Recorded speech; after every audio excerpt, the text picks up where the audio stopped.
Itu yang penting. Nah kemudian tolak ukur berkat Tuhan atau kesuksesan itu berdasarkan kekayaan yang kita miliki. Nah kita tidak ada bedanya dengan orang-orang ateis. Seandainya Bapak Ibu mengukur berkat-berkat dari Tuhan itu hanya berdasarkan materi, artinya kita dengan orang yang tidak percaya Tuhan ya kurang lebih. Karena orang yang tidak percaya Tuhan, tolak ukur kesuksesan mereka adalah sesuatu yang ada di dunia.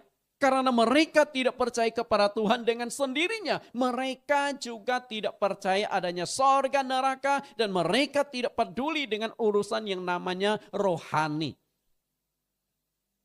Ateis. Orang ateis punya keyakinan enggak ya? Hah? Keyakinannya apa?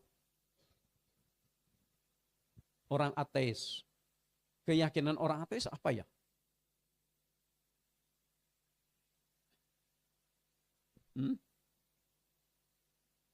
Orang ateis punya keyakinan. Jadi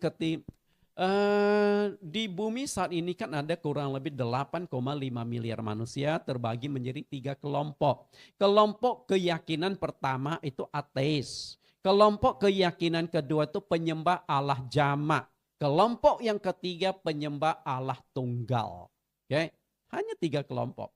Nah penyembah Allah tunggal di dunia ini hanya 4 agama yang di dalam ajaran kitab suci mereka sangat jelas mengatakan Allah itu Esa, Allah itu hanya satu. Agama Yudaisme, Kristen Katolik, dan agama Islam. Nah sisanya kebanyakan itu larinya ke Allah jamak. Menyembah dewa, menyembah dewi.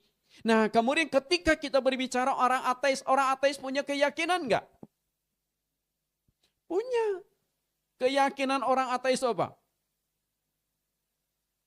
Allah itu tidak ada.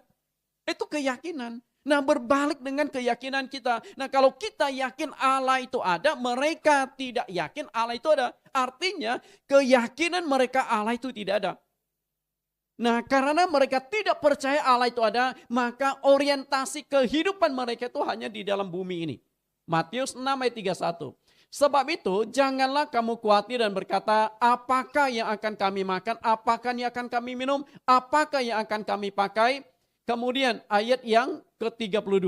Semua itu dicari bangsa-bangsa yang tidak mengenal Allah.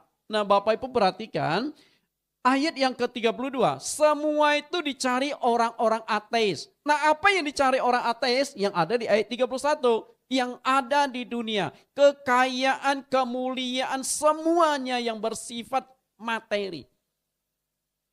Tapi bukan berarti kita orang Kristen tidak membutuhkan itu. Makanya kalimat selanjutnya, akan tetapi Bapamu yang di sorga tahu bahwa kamu memerlukan semuanya itu. Dengan kata lain, apa yang dibutuhkan oleh orang-orang yang tidak percaya Tuhan, kita butuhkan. Kalau orang tidak percaya Tuhan, butuh kendaraan, butuh handphone, butuh rumah, kita butuh. Tapi orientasi kita bukan hanya itu. Yang kita butuhkan lagi ada keselamatan.